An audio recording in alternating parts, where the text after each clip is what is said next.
देखिए, एक अध्याय है आपका बुद्धि तथा इसका मापन। इस अध्याय से बहुत सारे प्रश्न बनते हैं, चाहे वो परीक्षा टेट की हो, सी टेट की हो, सुपर टेट की हो या एनी अदर किसी भी स्टेट की अध्यापक भर्ती परीक्षा से हम चर्चा करें। किसी भी प्रकार की परीक्षा हो अध्यापक भर्ती से जुड़ी हुई, सभी में आपके बुद्धि तथा इसका मापन, इससे बहुत अधिक प्रश्न बनते हैं।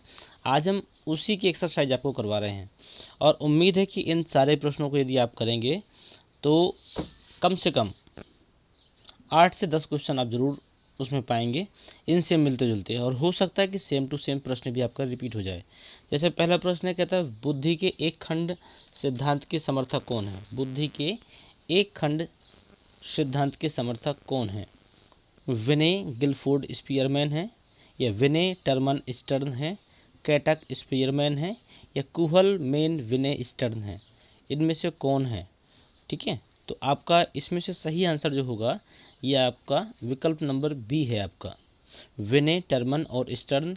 ये बुद्धि के एक खंड सिद्धांत के समर्थक हैं। ये मोस्ट इम्पोर्टेंट प्रश्न है आपका, कई बार पूछा गया है ये। ठीक है, इसमें विकल्प में एक नाम भी दे सकता है।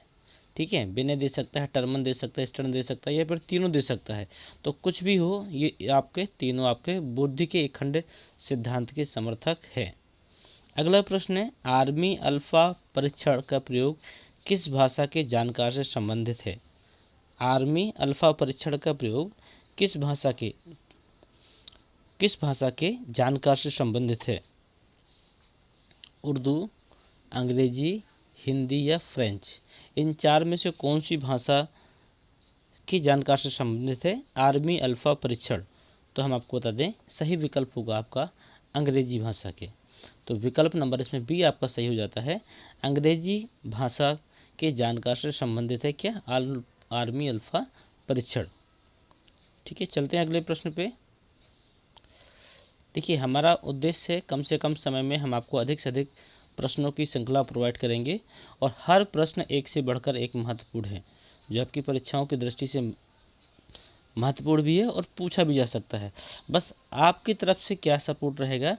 तो जितने भी नए दोस्त हैं अपने जो कि अध्यापक भर्ती परीक्षा की तैयारी कर रहे हैं, ठीक है, या मेरे छोटे बड़े भाई बहन जो भी हैं, तो मैं आपसे रिक्वेस्ट करूंगा कि कृपया आप वीडियो को सब्सक्राइब करके बेल आइकन को ज़रूर दबा दें, ताकि हमारे यहाँ का दिया हुआ हर एक वीडियो का नोटिफिकेशन आपको मिलता रहे और आप समय समय पे चीज़ों को देखते रहें और एक अच्छे अंक के साथ परीक्षाओं को पास करें। अगला प्रश्न देखिए, एडवर्ड एक थॉर्नडाइक के अनुसार बुद्धि है। एडवर्ड एक थॉर्नडाइक के अनुसार बुद्धि है, कैसी बुद्धि है। ये मूर्त है, बोध है, अमूर्त है या विवेक है। कैसी बुद्धि है, मूर्त है, बोध है, अमूर्त है या विवेक है। तो एडवर्ड एल, एक लिखा है वो एल होना चाहिए। एडवर्ड एल थॉर्नडाइक के अनुसार जो बुद्धि है ये कैसी होती है, अमूर्त होती है। तो विकल्प नंबर इसमें सी बिल्कुल सही होगा। जो प्रश्न आपके महत्वपूर्ण हों आप उनको चाहें तो नोट करते चले, बेहतर रहेगा। अगला है आर्मी बीटा परीक्षण, ये आपका मोस्ट इम्पोर्टेंट है। आर्मी बीटा परीक्षण का प्रयोग किस युद्ध के समय हुआ था। आर्मी बीटा परीक्षण का प्रयोग किस युद्ध के समय हुआ था। 1789 में फ्रांसीसी क्रांति के समय, अमेरिकी क्रांति के समय, प्रथम विश्व युद्ध के समय, या फिर इनमें से कोई नहीं। कौन सा सही होगा।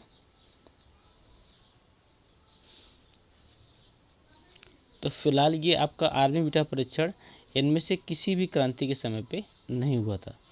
ठीक है, इसके विस्तार से हमने आपको इसका पेडागोजी के अंतर्गत बताया था चीज़ें, तो आप उसमें एक बार पेडागोजी का चैप्टर ज़रूर देखिएगा। अगला, ठीक है, मैं इसके बारे में चर्चा करता हूँ। आर्मी बीटा परीक्षण का प्रयोग कैसे किया हुआ था, तो मैं आपको बता दूँ कि जब द्वितीय विश्व युद्ध का प्रारंभ हुआ था, मैं आपको इसका थोड़ा सा विस्तार बताऊंगा। जब द्वितीय विश्व युद्ध का प्रारंभ हुआ था, कब से कब तक, 1939 से लेकर 1945 तक जब ये युद्ध चल रहा था, उस समय सेना में सैनिकों की अधिक संख्या में भर्ती की गई थी। ठीक है, उस समय सेना में अधिक संख्या में भर्ती की गई थी, तो वहाँ पर सामूहिक बुद्धि परीक्षण की आवश्यकता पड़ी थी। ठीक है। तो उसमें दो प्रकार के लोग अपने पास थे, क्योंकि सामूहिक रूप से भर्ती ज़्यादा हो रही थी, तो उस समय दो तरह के लोग थे। एक ऐसे जिन्हें अंग्रेजी अच्छी आती थी, मतलब अच्छी अंग्रेजी जानने वालों के लिए, और एक ऐसी थी जिन्हें अंग्रेजी ना आती हो। तो जो आर्मी अल्फ़ा परीक्षण था, आर्मी अल्फ़ा परीक्षण था, वे अंग्रेजी जानने वालों के लिए था, और जो आर्मी बीटा परीक्षण था, ठीक है, वे अंग्रेजी ना जानने वालों के लिए था। तो इसका सही आंसर इसमें दिया नहीं गया है। यह है आपका द्वितीय विश्व युद्ध के समय, सन 1939 से लेकर सन 1945 के बीच में क्यों हुआ था, क्योंकि यहाँ पर बहुत अधिक संख्या में आर्मी वालों की भर्ती हुई थी, और वहाँ पर ज़्यादा कुछ सुविधाएं न होने की वजह से सामूहिक बुद्धि परीक्षण देना पड़ा। सामूहिक बुद्धि परीक्षण दो भागों में लिया गया, अंग्रेजी जानने वालों के लिए अलग, अंग्रेजी न जानने वालों के लिए अलग। जो अंग्रेजी जानने वाले थे उन्हें आर्मी अल्फ़ा परीक्षण बोला गया, जो अंग्रेजी न जानने वाले थे उन्हें आर्मी बीटा परीक्षण बोला गया। तो उम्मीद करते हैं चौथा प्रश्न आपको पूरी तरह समझ में आ गया होगा। अगर समझ में आ गया तो एक बार लाइक ज़रूर करें। अगला प्रश्न देखिए, कहता है किस बुद्धि परीक्षण में एक साथ समय, धन और श्रम की बचत होती है। 5वां नंबर है, कहता है किस बुद्धि परीक्षण में एक साथ समय, धन और श्रम की बचत होती है। शाब्दिक बुद्धि परीक्षण में, अशाब्दिक बुद्धि परीक्षण में, व्यक्तिगत बुद्धि परीक्षण में और सामूहिक बुद्धि परीक्षण में। तो जो सबसे अधिक बचत होती है ये व्यक्तिगत में तो हो नहीं सकती, ठीक है, समय की भी बचत नहीं हो सकती, धन और श्रम की बचत नहीं हो सकती। अशाब्दिक में भी बहुत समस्याएं होती हैं, ठीक है, और शाब्दिक में भी समस्या होती है। लेकिन जो सामूहिक बुद्धि परीक्षण होता है उसमें समय, धन और श्रम तीनों की बचत होती है। तो विकल्प नंबर हमारा डी बिल्कुल सही हो जाता है यहाँ पर। तो यहाँ पर आपका डी नंबर बिल्कुल सही होगा। अगला प्रश्न देखते हैं, कहते हैं एडवर्ड एल थॉर्नडाइक किस देश के मनोवैज्ञानिक थे। फ्रांस के थे, स्विट्जरलैंड के थे, अमेरिका के थे या भारत के थे। तो भारत के तो नहीं हो सकते हैं, क्योंकि मैक्सिमम इसमें बाहर के ही थे। तो एक तो हमारा ये पहले कट जाता है। अब बचा फ्रांस, स्विट्जरलैंड और अमेरिका। तो जो एडवर्ड एल थॉर्नडाइक थे ये आपके अमेरिका के वैज्ञानिक थे। तो विकल्प नंबर 3 यहाँ पर सही हो जाता है। अगला प्रश्न देखिए, कहता है बुद्धि को किस मनोवैज्ञानिक ने सामाजिक बुद्धि, स्थूल बुद्धि तथा अमूर्त बुद्धि के रूप में विभाजित किए हैं। ठीक है, किस मनोवैज्ञानिक ने किया है बुद्धि को 3 भागों में विभाजित, सामाजिक बुद्धि, स्थूल बुद्धि और अमूर्त बुद्धि के रूप में। तो ये आपके थॉर्नडाइक जी हैं, विकल्प नंबर बी आपका सही होगा। इन्होंने बुद्धि को 3 भागों में विभाजित किया था। अगला प्रश्न है, कहता है बुद्धि के संज्ञानात्मक विकास का सिद्धांत किसका है। बुद्धि के संज्ञानात्मक विकास का सिद्धांत किसका है। देखिए, एक ऐसी चीज़ों को हम आपके पास समेट कर लाए हैं जो बहुत ही महत्वपूर्ण हैं, और कहीं ना कहीं विशेष प्रकार की किताबों से ये निचोड़ निकाला गया है जो कि हम आपको दे पा रहे हैं। और उम्मीद करते हैं कि इनसे मैक्सिमम प्रश्न आपके फंसेंगे ही फंसेंगे। किसी भी कंडीशन में ऐसा नहीं हो सकता है कि आपका पेपर इनसे ना आए, क्योंकि ये रिकॉर्ड है इन प्रश्नों का। इसके पहले भी कम से कम 2 से 3 एग्ज़ाम ऐसे हुए हैं जिसमें कम से कम 20 से 25% क्वेश्चन सिर्फ इसी से संबंधित आए हैं। ठीक है, तो आप 8वां प्रश्न है, कहता है बुद्धि के संज्ञानात्मक विकास का सिद्धांत किसका है। तो संज्ञानात्मक विकास का सिद्धांत देखिए जीन पियाजे का है। तो विकल्प नंबर यहाँ पर 1 सही हो जाता है। अगला है, बुद्धि वही है जो बुद्धि परीक्षण को मापता है, यह मत किसने दिया। बुद्धि वही है जो बुद्धि परीक्षण को मापता है, यह मत किसने दिया। अल्फ्रेड विने ने, वोरिंग ने, स्टर्न ने, कुहलमैन ने। तो ये आपका वोरिंग ने दिया था। क्या बोला था इन्होंने, वोरिंग ने बोला था कि बुद्धि वही है जो बुद्धि परीक्षण को मापता हो। अगला, फ्रीमैन की परिभाषा में सम्मिलित नहीं है। फ्रीमैन की भाषा में क्या चीज़ सम्मिलित नहीं है। बुद्धि जन्मजात प्रत्यय है, अमूर्त चिंतन है, सीखने की योग्यता है, समायोजन करने की योग्यता है। इसमें से कौन सी चीज़ फ्रीमैन की भाषा में सम्मिलित नहीं है।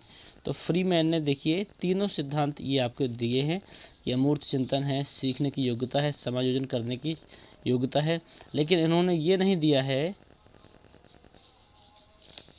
कि बुद्धि जन्मजात प्रत्यय है।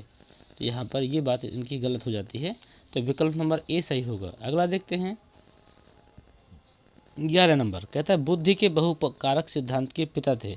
आप पिता कहे या जनक कहे, ठीक है, दोनों का मतलब एक ही होता है। तो 11वें का आंसर देखिए आप, बुद्धि के बहुकारक सिद्धांत के पिता कौन थे? ये था थॉर्नडाइक।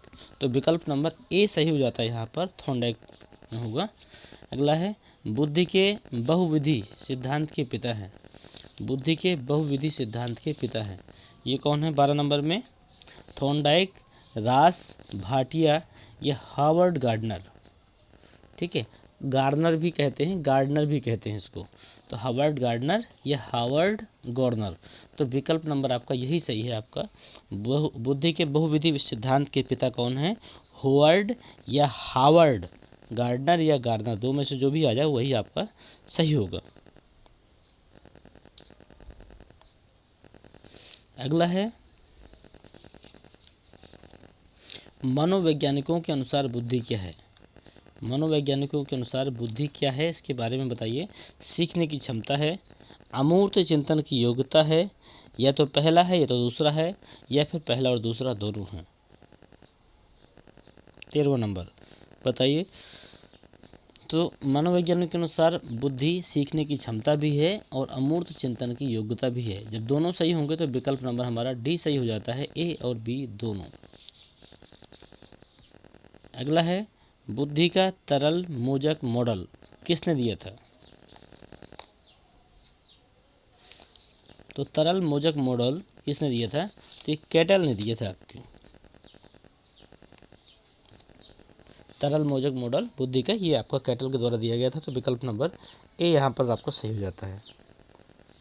अगला प्रश्न है जड़ बुद्धि की बुद्धि लब्धि कितनी होती है? जड़ बुद्धि की बुद्धि लब्धि कितनी होती है? 15वां नंबर है आपका, बताइए।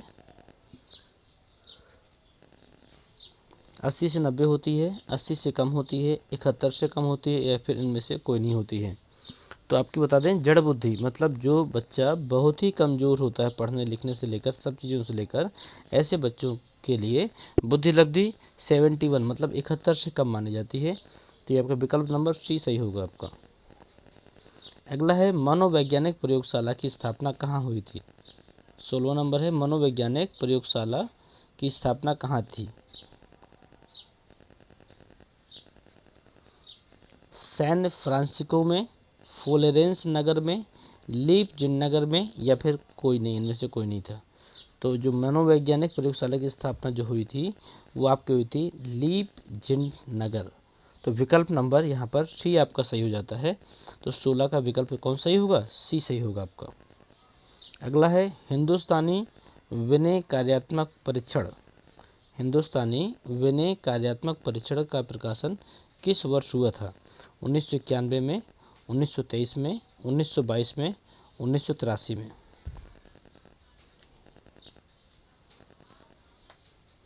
हिंदुस्तानी विनय कार्यात्मक परीक्षण का प्रकाशन किस वर्ष हुआ था? तो ये आपका हुआ था 1922 में। तो विकल्प नंबर यहाँ पर सी सही हो जाता है।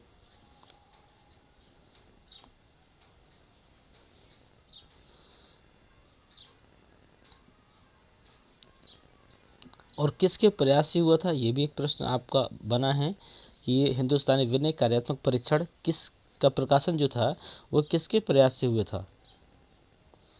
तो ये था आपका, हालांकि प्रश्न महत्वपूर्ण नहीं है लेकिन फिर भी आया तो चर्चा देख करते हैं। Doctor C.S. राइस इनके द्वारा हुआ था।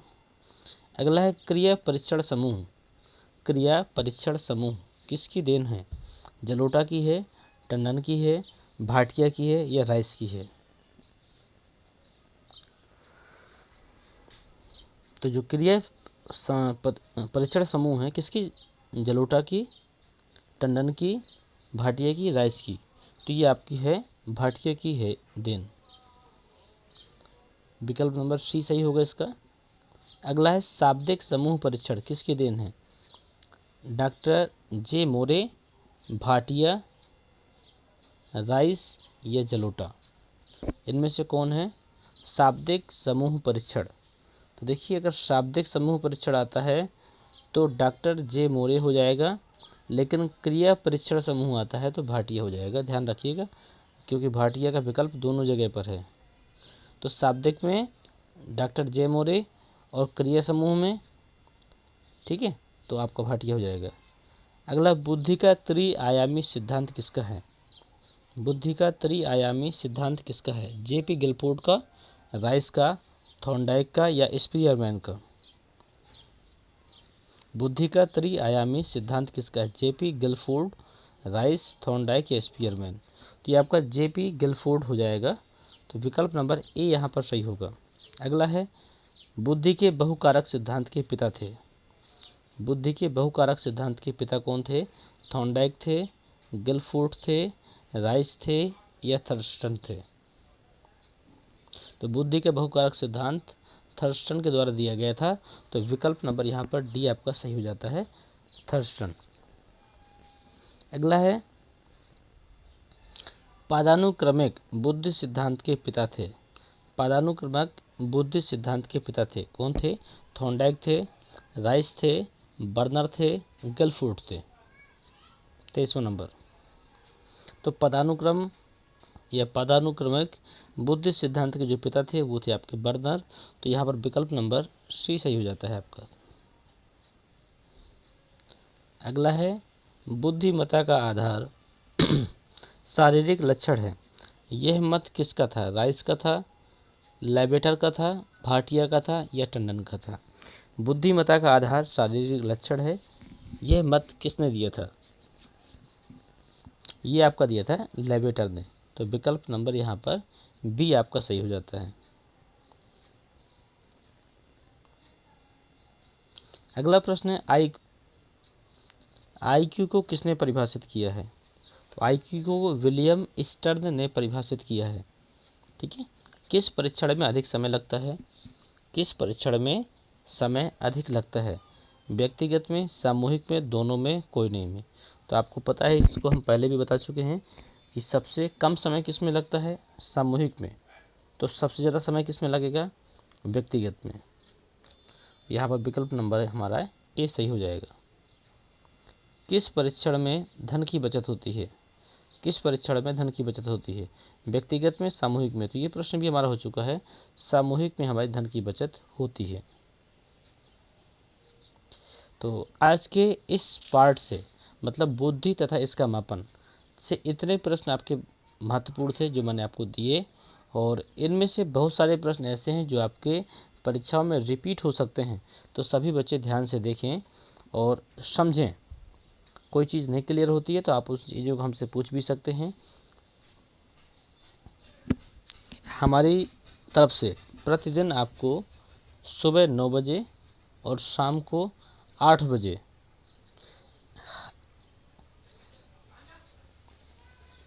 आपके बाल विकास से संबंधित महत्वपूर्ण प्रश्नों की श्रृंखला दी जाएगी। दिन में 2 बार, सुबह 9 बजे और रात्रि में 8 बजे 2 बार दी जाएगी। अगर आप इन 2 वीडियो को देखते चलते हैं तो यदि आपने प्रतिदिन 2 वीडियो भी देखे और यदि आप 2 महीने का समय लेकर चलते हैं तो मैं आशा दिलाता हूं आपको कि 99% क्वेश्चन आप ऐसे सीख जाएंगे कि पेपरों में कोई दिक्कत होने वाली नहीं है। तो जितने भी नए लोग हैं फटाफट शेयर करें, और जितने पुराने लोग हैं कम से कम अपने दोस्तों तक ज़रूर भेजें वीडियो को, ताकि अधिक से अधिक बच्चे देखकर इसका बेनिफिट ले सकें। और हमारा जो मेन मोटो है, निःशुल्क शिक्षा आपको प्राप्त हो। यदि आप नोट्स भी चाहते हैं तो उसके लिए हमारे यहाँ कोई चार्जेस नहीं है।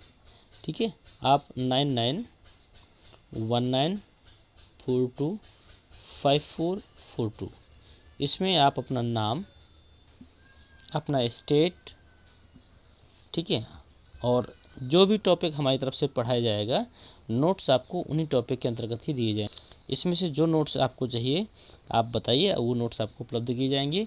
या फिर कंप्लीट नोट्स के लिए आप हमारे टेलीग्राम ग्रुप को ज्वाइन कर सकते हैं।